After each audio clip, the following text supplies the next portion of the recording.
மலர்ந்த மண்ணில் காதல் கதைகள், மறைந்த காலம் சொல்லும் நினைவுகள், நலன் தமயந்தி சேர்ந்த தருணம், நிலவு கூட கேட்ட கதையது.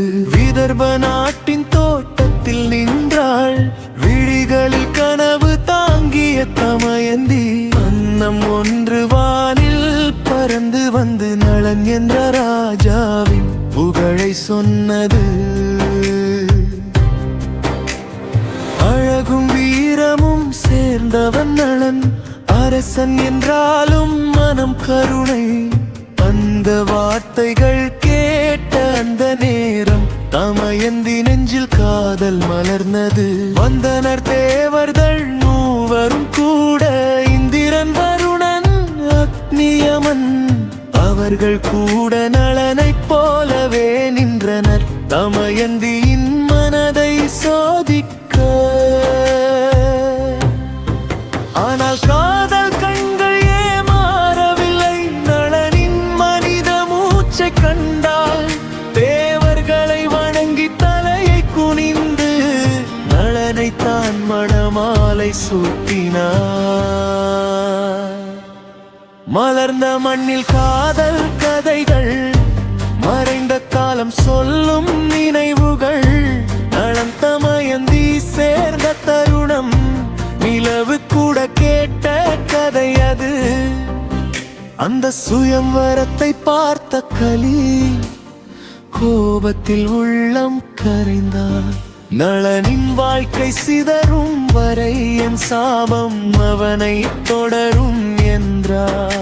அதன் பிறகு விதி மாறியது, சூதாட்டத்தில் ராஜ்யம் போனது. அரண்மனை விட்டு இருவரும் சென்றனர் அருணோதயமில்லா காட்டிற்குள். பசி தாகம் நடுவே நடந்தனர் இருவர், காதல் மட்டும் வழிகாட்டியது. ஒரு இரவில் நலன் மனம் உடைந்து தமயந்தியை விட்டு தூரம் சென்றார். தூங்கிய கண்கள் விழித்த போது காடு மட்டும் அவளுக்கு தோழி. அழுகை நிறைந்த அந்த பாதையில் அவள் நடந்தாள் நம்பிக்கையுடன். மலர்ந்த மண்ணில் காதல் கதைகள், மறைந்த காலம் சொல்லும் நினைவுகள், நலன் தமயந்தி பிரிந்தாலும் கூட இதயம் மட்டும் பிரியவில்லை.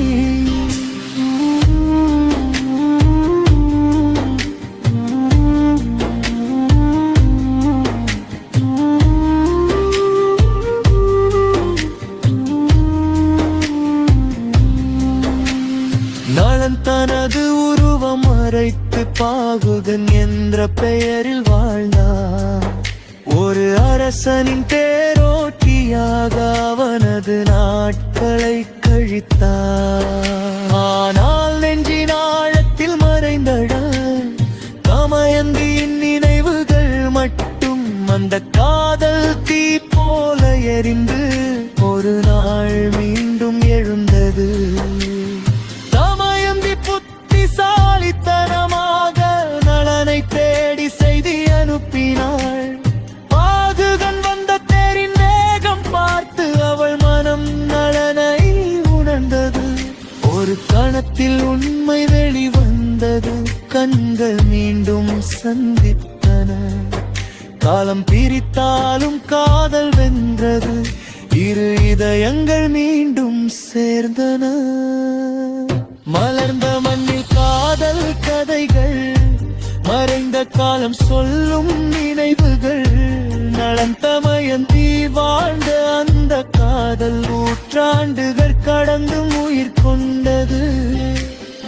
உண்மை காதல் சோதனை வந்தாலும் உறுதியுடன் நிலைத்து நிற்கும்.